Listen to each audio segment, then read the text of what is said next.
Ok, on est le 19 août 2025, la Gamescom bat son plein. C'est l'un des plus grands rendez-vous du jeu vidéo au monde, et des centaines d'annonces, des milliers de projecteurs braqués sur la scène. Et dans l'air, une certitude, quelque chose va arriver. Des affiches mystérieuses laissent planer le doute. Encore une apparition fugace? Encore une promesse sans lendemain? Il y a 357 000 spectateurs sur place. Plus de 72 millions connectés en ligne durant tout l'événement. Et si un moment doit marquer l'histoire, c'est bien celui-là. Le public retient son souffle et soudain, elle surgit, vêtue de rouge.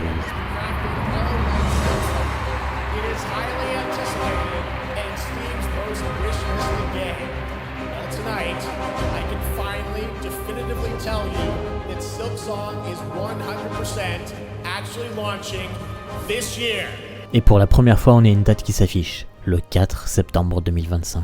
Et ce jour-là, le chaos s'installe, les serveurs s'effondrent et les sites tombent les uns après les autres. Le monde entier vient d'assister à la naissance d'un nouveau mythe. Salut, bienvenue dans l'histoire cachée de Hollow Knight.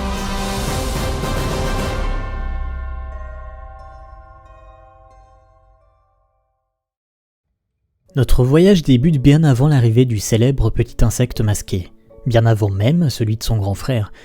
Retour en Australie dans les années 80. C'est ici que naissent deux enfants qui, sans le savoir, allaient changer le visage du jeu vidéo indépendant. D'un côté, on a William Pellen, enfant curieux, passionné de jeux vidéo dès son plus jeune âge. Comme beaucoup de sa génération, il va grandir avec une manette en main. Il va notamment jouer à Mario, Zelda, mais aussi des jeux plus obscurs qui vont forger son goût pour les expériences exigeantes et mystérieuses. William va développer une appétence pour la création au fil des années. Il va s'orienter vers le design. Derrière les lignes de code et les interfaces qu'il conçoit, il y a une obsession qui reste intacte. Un jour, je vais créer mon propre jeu. De l'autre côté de la ville, il y a Harry Gibson. Lui, il est happé par le dessin et l'animation. Très tôt, il va remplir des carnets entiers de croquis, de créatures étranges et de personnages aux silhouettes marquées. Fasciné par le mouvement, il se tourne alors vers l'animation et intègre des études artistiques et cinématographiques. Rapidement, il va se faire un nom dans ce domaine. Harry va travailler sur des clips, des courts-métrages, des publicités, bref. Il développe un style à part, mélangeant l'élégance et l'étrangeté, ce qui marquera plus tard le style Hollow Knight. Deux chemins, deux passions, qui semblent évoluer séparément, mais au bout des années, le destin les rapproche. En 2003 ou 2004, lors d'une soirée entre amis communs, Harry et William vont se rencontrer enfin. Le courant passe immédiatement. Sans le savoir, ce soir-là, ils vont fonder les bases de ce qu'on appellera plus tard Team Cherry. Quelques années plus tard, alors que de mon côté je tryhard Minecraft sur des serveurs PVP tout en regardant des let's play d'un duo iconique, bonsoir, je suis Bob Lennon. William fait ses premiers pas dans le développement de jeux vidéo. Ok, on est en octobre 2012 et il publie Return to Booty Grotto sur Newgrounds. C'est l'un des plus grands portails Flash de l'époque, un véritable espace créatif où chacun pouvait partager ses œuvres, qu'il s'agisse de jeux ou d'animation. Return to Booty Grotto, c'est un jeu d'action et de dextérité où l'on incarne Finn, un petit poisson clown intrépide qu'il faut guider à travers des niveaux remplis de pièges, d'ennemis et d'obstacles en tout genre, afin d'atteindre un anneau final à la fin de chaque parcours. Pour un tout premier jeu, William voit déjà grand. Plusieurs chemins alternatifs, des sorties secrètes, des zones bonus et même la possibilité de collecter des objets pour augmenter ses chances de survie. Malgré, à première vue, sa simplicité, le jeu pose déjà certaines bases qui réapparaîtront plus tard dans Hollow Knight. Notamment la nécessité d'éviter des murs, des pièges et ennemis tout en progressant, une structure qui encourage l'exploration et des fins multiples selon les chemins empruntés. Et pour finir, la présence de secrets cachés afin de récompenser la curiosité du joueur. L'année suivante, William se lance dans un projet encore plus ambitieux, Lulanda. Cette fois, c'est un action platformer dans la continuité de son précédent jeu. Il imagine une carte extérieure, des niveaux interconnectés et des secrets dissimulés et la possibilité de collecter des monnaies ou des objets. On sent déjà poindre l'envie de construire un monde plus vaste, plus vivant, où l'exploration occupe une place importante. Pour créer ses premières expérimentations et ses premiers jeux, William utilise Stencil. C'est un moteur conçu à l'époque pour faciliter le développement sans vraiment avoir de compétences poussées en programmation. C'était idéal pour expérimenter rapidement, mais ça va montrer aussi ses limites. En cherchant à transformer Lulanda en un projet plus complet, William va se retrouver bloqué par des contraintes techniques. Le jeu est devenu trop ambitieux, il était désormais devenu trop lourd et volumineux pour être géré correctement par le logiciel. Frustré mais lucide, il est contraint d'abandonner ce projet. Un coup d'arrêt alors douloureux, mais aussi une expérience formatrice. Pendant que William tâtonne dans l'univers du jeu vidéo, Harry, lui, poursuit de son côté une carrière déjà solide dans l'animation. Il travaille pour le People's Republic of Animation, un studio australien reconnu, où il va contribuer à divers projets. Des publicités, des courts-métrages, des séries télévisées et même cinématiques de jeux vidéo. Quelques années plus tard, en 2012, il va confonder son propre studio nommé Mechanical Apple et va signer plusieurs animations primées confirmant son talent visuel et son style unique. William et Harry se connaissent maintenant depuis plus de 10 ans. Ils partagent aussi une passion commune pour le jeu vidéo, en particulier Zelda 2, dont ils évoqueront souvent l'influence. Et peu à peu, cette complicité les amène à collaborer. Leur terrain d'entraînement, les Game Jams. Ces concours imposent un thème et un temps limité pour créer un jeu, forçant les participants à se dépasser, à improviser et à trouver des solutions créatives sous pression. Pour eux, c'est une école parfaite, un moyen de tester leurs compétences et de renforcer leur endurance et de s'exercer dans l'art exigeant du développement vidéoludique. C'est en août 2013, lors de la 27e édition de Ludum Dare, que leur histoire prend un tournant décisif. Pour replacer un peu le contexte, la Ludum Dare c'est l'une des plus célèbres game jams au monde. Son principe est simple mais redoutable. On a 72 heures et les participants doivent créer un jeu vidéo à partir d'un thème imposé. De nombreuses perles indées sont nées de cet événement, prouvant que créativité et contraintes pouvaient créer de véritables pépites. Avant de s'inscrire, Harry et William décident d'élargir leur équipe. Harry propose alors d'inviter Rowan Fraser, un artiste qu'il connaît de ses expériences passées dans l'animation. Et ensemble, les trois amis forment désormais un noyau fondateur, Team Cherry. Le début de l'événement commence et le thème est annoncé. Cette année, 10 secondes. 72 heures donc pour inventer, dessiner, coder et livrer un projet jouable. Le trio se lance, Harry concentré sur le design, William lui sur la programmation, tandis que Rowan en soutien artistique. Le résultat a été soumis dans les délais. Ils ont réussi leur premier pari, terminer un jeu dans les temps. Leur projet s'appelle Hungry Knight, un petit jeu de survie de dessus où l'on incarne un chevalier insectoïde. Le principe est simple, tuer des créatures, récolter des cerises toutes les 10 secondes, ou mourir. Et derrière cette apparente simplicité, on retrouve déjà les bases qui résonnent avec ce qui deviendra Hollow Knight. Un monde d'insectes, une mécanique punitive, et une esthétique marquée par la patte artistique d'Harry. On pourrait se dire que c'est gagné, mais la réalité de la jam est implacable. Sur 2213 jeux soumis, la concurrence est féroce. Malgré leurs efforts, Hungry Knight souffre de problèmes techniques. Le jeu est instable, il a des chutes de FPS, ce qui rend le jeu injouable et frustrant. Pire encore, le manque d'expérience et d'originalité pèse lourd, et les retours des joueurs sont sévères. Le titre hérite d'une note catastrophique, 1 étoile sur 5. Un échec, incontestablement, mais aussi une révélation. Car si le week-end s'achève sur une déception, il laisse aussi un héritage précieux. Parce que Hungry Knight vient de poser les premières pierres de ce qui deviendra l'un des plus grands succès indépendants de l'histoire. Harry, William et Rowan le savent désormais. Ils tiennent un style, une identité visuelle et un univers qu'ils veulent absolument approfondir. Quelques mois après cette première game jam sous le nom de Team Cherry, l'équipe retente l'aventure. Cette fois, ils vont participer à l'Indie Speedrun 2013. Une autre compétition où un thème et un élément imposé doivent être intégrés au jeu. Leur défi, richesse. Avec comme contrainte, momie. Portés par l'envie de faire mieux que Hungry Knight, Harry, William et Rowan se lancent à corps perdu dans un projet plus grand, plus ambitieux, plus audacieux. Peut-être trop justement, car rapidement, les limites apparaissent. Le jeu prend une ampleur qu'ils ne peuvent pas contrôler. Résultat, le prototype n'est même pas terminé dans les délais et l'équipe est disqualifiée. Un nouvel échec sur le papier, certes, mais dans les faits, il y a une avancée considérable, car cette jam réveille quelque chose de plus fort, un élan créatif inarrêtable. Refusant d'abandonner, les trois amis décident de finaliser malgré tout leur projet. Ils vont le baptiser Tomcat et quelques semaines plus tard, ils vont le publier sur Newgrounds. Puis le temps passe, la vie suit son cours, et nous arrivons en avril 2014. Une nouvelle pièce s'ajoute au puzzle. Team Cherry s'inscrit à une autre game jam où le thème imposé est révélé, sous la surface. À cet instant précis, Harry repense à leur tout premier jeu, Hungry Knight. L'amertume de l'échec est encore là, mais ce nouveau thème agit comme une étincelle. Et s'ils fusionnaient leurs idées? S'ils reprenaient le petit chevalier insectoïde de Hungry Knight pour l'envoyer explorer un royaume mystérieux, enfoui sous terre? Peu après Ludundari, il y a eu une autre jam avec le thème sous la surface. Nous avons trouvé ce thème très évocateur, nous avons raté la deadline, mais nous n'avons cessé d'imaginer quel type de jeu nous pourrions faire. Nous avons alors pensé à un petit chevalier insecte explorant un vieux royaume enfoui sous la surface du monde. Et tout a décollé à partir de là. Et c'est à ce moment précis qu'une idée prend forme. Une idée encore plus grande que toutes leurs tentatives précédentes. Et pour leur donner vie, Harry et William vont prendre une décision radicale. Quitter la sécurité de leur emploi pour se consacrer à plein temps au développement de leur premier vrai jeu. Tous deux avaient une situation stable. Harry travaillait dans l'animation et la réalisation de courts-métrages. William, lui, avait encore des opportunités dans le web design et le game design amateur. Mais ces carrières rassurantes, ils décidèrent les mettre entre parenthèses. Renoncer à la sécurité d'un emploi pour plonger dans un rêve fragile.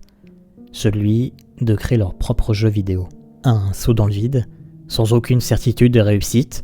À ce moment-là, rien n'était garanti. Ils n'avaient jamais dirigé de projet de cette envergure, et leur expérience en développement professionnel était quasi nulle, et tous leurs précédents jeux lors des Game Jam n'avaient pas marché. Mais malgré tout, ils étaient habités par une conviction. Ils voulaient donner vie à ce petit chevalier insectoïde, et à l'univers étrange qui commençait à se dessiner dans leur imagination. Durant les mois qui suivirent, ils se jetèrent corps et âme dans la conception de ce qui allait devenir Hollow Knight. Ce n'était plus une game jam de 72 heures, mais une véritable course de fond. Jour après jour, nuit après nuit, ils travaillaient avec la même intensité, sauf que cette fois, la ligne d'arrivée était lointaine et incertaine. Cette fois, leur objectif c'était de créer une preuve de concept. Une première version simplifiée du jeu avec un squelette de gameplay solide et des visuels qui reflèteraient déjà le style unique d'Harry. Naturellement, Harry prit en charge la direction artistique, tandis que William se concentra sur les mécaniques de jeu et la conception globale. Le nom aussi devait évoluer. Hungry Knight n'avait plus de sens, le héros n'avait plus besoin de cerises pour survivre, alors ils le rebaptisèrent le projet Hollow Knight. Côté technique, William reprit le prototype de Lulanda. Vous savez, ce petit jeu conçu avec stencil qui avait été abandonné à cause des limites du moteur. Cette fois, ils s'armèrent de patience pour adapter le code et poser les bases d'un système de contrôle précis. Mais les problèmes sont toujours là, alors ils passeront plus tard sur Unity. Nous voulions que les joueurs se sentent totalement en contrôle de leur personnage en permanence. Notre modèle pour les mouvements, ce furent les séries Megaman et Megaman X. Le chevalier n'a ni accélération ni décélération horizontale. Le saut a beaucoup d'élan initial. Relâcher le bouton réduit rapidement la vitesse verticale. Le dash, lui, stoppe totalement la chute et vous projette en avant instantanément. Chaque coup reçu, chaque erreur pouvait être évitée jusqu'à la dernière seconde. C'est un principe que nous avons appliqué sur tout le reste du jeu. Mais tout a commencé avec la course et le saut du chevalier. Les toutes premières lignes de code. Mais un chevalier ne peut exister sans un royaume à explorer. C'est là qu'Harry et William imaginèrent Hollow Knight, un empire souterrain, mystérieux et déchu. Plutôt que de guider le joueur dans un récit linéaire, ils firent le choix audacieux de l'exploration libre. Chacun pourrait se perdre dans ces tunnels tentaculaires, découvrir des boss terrifiants et rencontrer des personnages mélancoliques, portant leur propre histoire. Pour imaginer tout ça, Harry s'inspira de son parcours dans l'animation pour développer un style visuel 2D à la fois clair et fluide. Minimaliste mais profondément évocateur. Son approche combinait des contrastes nets et une ambiance sombre, parfois proche des codes du gothique, créant un univers immédiatement reconnaissable. Il va citer notamment comme influence des maîtres de l'animation et du jeu vidéo, tels que Miyazaki avec Princesse Mononoke et des classiques vidéoludiques comme Zelda 2 ou Metroid. Cette identité visuelle forte va permettre à Hollow Knight de se démarquer instantanément des autres productions indépendantes. Mais l'univers ne se construit pas uniquement par l'image. Très tôt, l'équipe fit appel à Christopher Larkin, un compositeur australien, pour créer une bande-son atmosphérique, tour à tour inquiétante, mélancolique et épique. La musique devint alors un pilier central de l'expérience, renforçant à la fois la solitude du joueur et la grandeur mystérieuse de l'exploration. Chaque note servait à immerger davantage le joueur dans le royaume de Hollow Knight, transformant le simple fait de marcher dans ces tunnels en une aventure émotionnelle.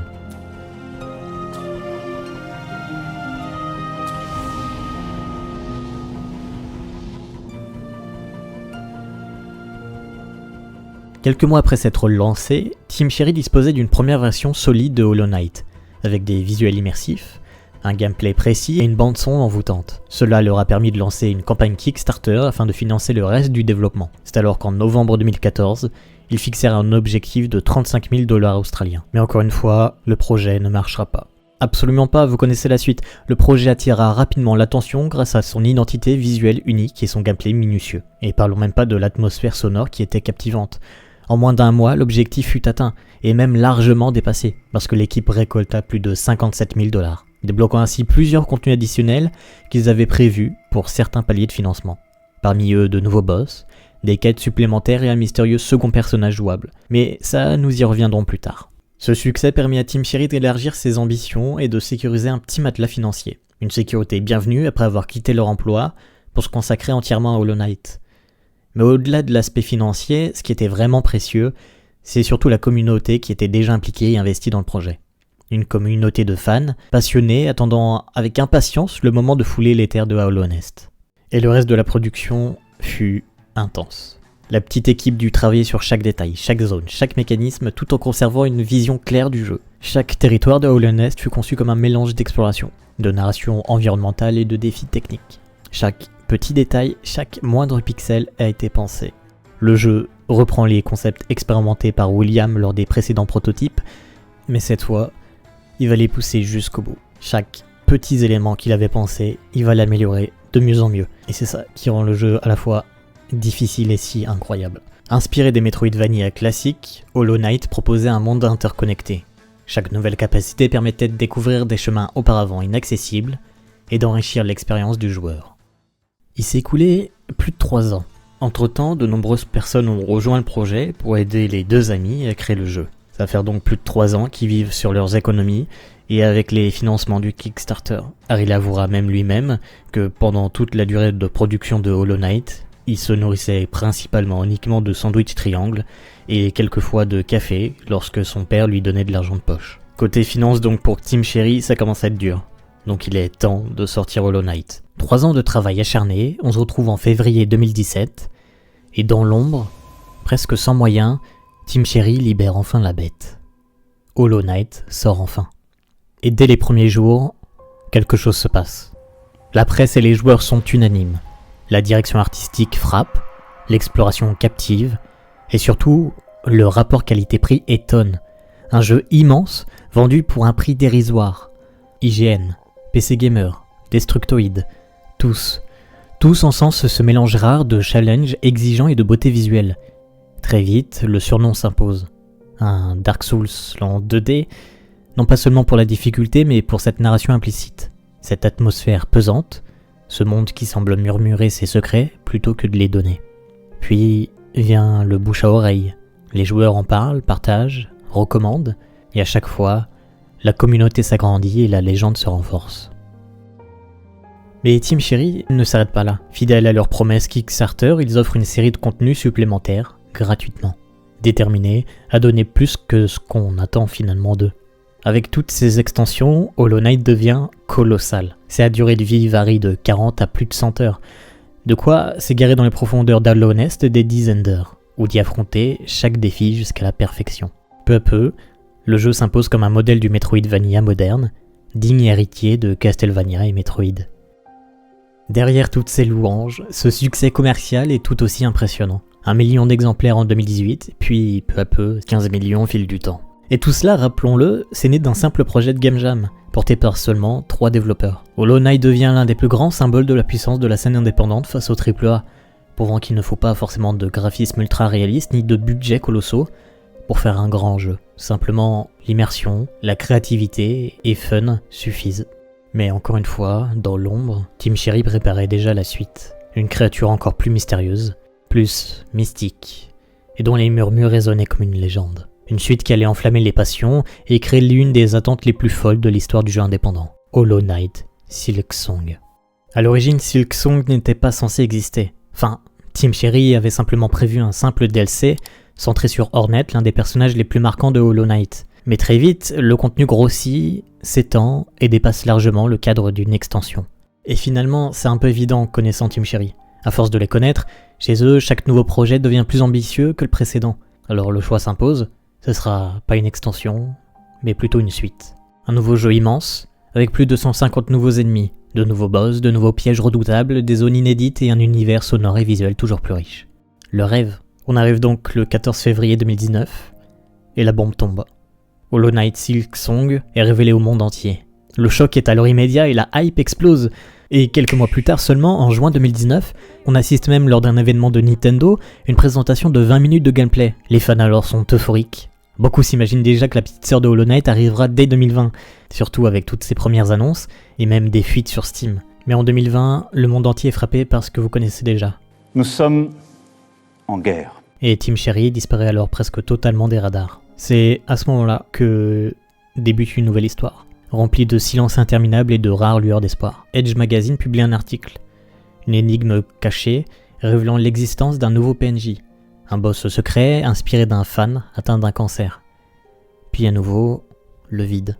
Et cette communauté passionnée commence à se diviser. D'un côté, il y a ceux qui crient la trahison, persuadés que le jeu ne sortira jamais. De l'autre, il y a les fervents défenseurs, les fidèles qui sont convaincus que Team Cherry finira par livrer son chef-d'œuvre. Et les années passent, et Internet s'enflamme, la guerre perpétuelle entre les deux camps. Il y a des mèmes, des fausses suites entre Nvidia, Xbox, des théories folles, même jusqu'au désespoir. Puis arrive 2025. Après si longues années, l'espoir renaît un petit peu. Ok, il y a Nintendo, Xbox, puis Team Cherry eux-mêmes qui confirment que Silksong sortira enfin avant la fin d'année. Et cette fois, c'est vrai. Mais il y a une question qui brûle toutes les lèvres. Pourquoi avoir attendu si longtemps ? Parce qu'ils ont balancé le trailer en 2019, on avait une première version de gameplay, et 6 ans après, on a enfin le jeu. Qu'est-ce qui s'est passé durant ces 6 années de silence ? Dans une interview pour Bloomberg, Harry et William reviennent sur ce qui s'est réellement passé. Le développement n'a jamais été bloqué, mais la taille réduite de l'équipe a tout ralenti. À la base, Silksong devait être plus petit qu'Hollow Knight, avec un système de mission permettant de revisiter certaines zones. Mais ils vont rapidement comprendre que le jeu est en train de devenir aussi gros, voire même encore plus gros que son prédécesseur. Même à ce moment-là, on savait qu'il allait être énorme. J'ai même dû arrêter de dessiner des croquis, parce que sinon ça aurait pris 15 ans de plus. Le vrai problème, c'est que l'équipe s'amusait trop. Chaque nouvelle idée semblait trop bonne pour être écartée. Alors le jeu a grandi, encore, et encore, et encore, jusqu'à en devenir un énorme projet. Le vrai problème de Team Cherry, c'est pas qu'ils aient pas d'idées ou qu'ils soient une équipe trop restreinte. C'est surtout le fait qu'ils ont trop d'idées et que c'est des mecs passionnés par le développement et passionnés par ce qu'ils font. Et donc plus ils rajoutent quelque chose à faire, plus le projet prend du temps et plus forcément l'attente est longue. Ok, ça c'est compréhensible, mais du coup pourquoi ce silence après le trailer de 2019 ? On ne voulait pas frustrer les fans, la seule chose qu'on pouvait dire c'est « on travaille dessus ». En réalité, ce silence leur a permis d'accélérer. Protégés par leur isolement à Adélaïde, ils échappent au pire de la pandémie et continuent d'avancer. Et heureusement, le succès colossal de Hollow Knight leur a permis d'offrir une sécurité financière. Ils pouvaient prendre leur temps et surtout, ils ne voulaient pas décevoir. Silksong devait être au moins aussi bon que son grand frère. Non. Il devait être meilleur. Mais surtout la différence par rapport au premier, c'est que cette fois-ci, ils ont tout le temps qu'ils veulent. Ils n'ont pas une pression financière, et ils vont même l'avouer eux-mêmes que le premier opus, ils ont été obligés de le sortir précipitamment, et pour eux, c'est un jeu qui est pas fini, pas abouti. Alors cette fois, ils veulent faire mieux, ils veulent faire bien, peu importe le temps que ça va prendre, ils vont le faire. Et ainsi, après 6 ans d'attente, d'espoir et de silence, la petite équipe de 3 personnes d'Adélaïde a tenu sa promesse. Le 4 septembre 2025, Hollow Knight Silksong voit enfin le jour. Ce voyage, commencé par 2 amis autour d'un simple prototype, un petit chevalier qui devait manger des cerises pour survivre, s'achève dans l'un des événements vidéoludiques les plus attendus de la décennie, de la modeste salle de jam australienne au projecteur de la Gamescom. Bienvenue dans l'histoire cachée de Hollow Knight. Bienvenue car en réalité cette histoire ne fait que commencer. Car après la sortie de Silksong, l'excitation est telle que les serveurs ne tiennent pas le choc. Sur Steam, les pages de jeux refusent de charger, saturées par l'afflux de connexions, et les messages d'erreur s'enchaînent, les achats sont bloqués et certains parlent même d'un effondrement temporaire de la plateforme. Nintendo, Play Store, tout s'y passe. Impossible parfois de finaliser un téléchargement, la communauté se retrouve à marteler le bouton à rafraîchir comme si cela faisait partie du rituel. Ce chaos technique, paradoxalement, devint une célébration en soi. La preuve éclatante que Silksong était attendu comme peu de jeux avant lui. À titre indicatif, Silksong a obtenu quasiment 5 millions de wishlist sur Steam. Pour vous dire, le dernier Battlefield 6, lui en avait 2,8 millions. Et quand enfin les joueurs parviennent à entrer dans ce nouveau royaume et à fouler les terres de Farloom, le verdict tombe. Les critiques saluent unanimement un chef-d'œuvre.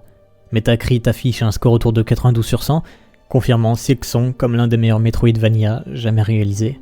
Les médias louent son ambition, sa finesse d'exécution et sa capacité de réinventer la formule sans trahir l'héritage de Hollow Knight. Côté joueur, la ferveur reste la même, les avis utilisateurs frôlent le 9 sur 10, les retours sont enthousiastes, beaucoup retrouvent l'émerveillement du premier jeu, tout en célébrant la fluidité et la verticalité d'Hornet. Bien sûr, beaucoup de voix s'élèvent, la difficulté accrue en surprend certains, et les dégâts parfois jugés trop sévères font débat.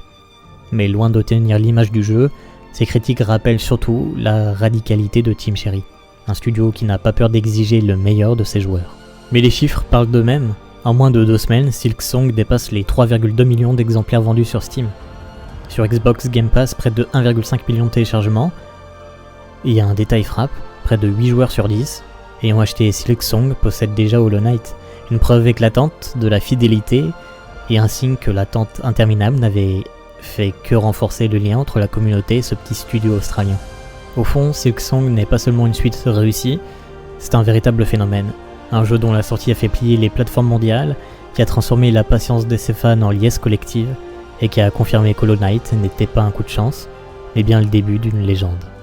C'est dans l'échec que naissent les plus belles réussites.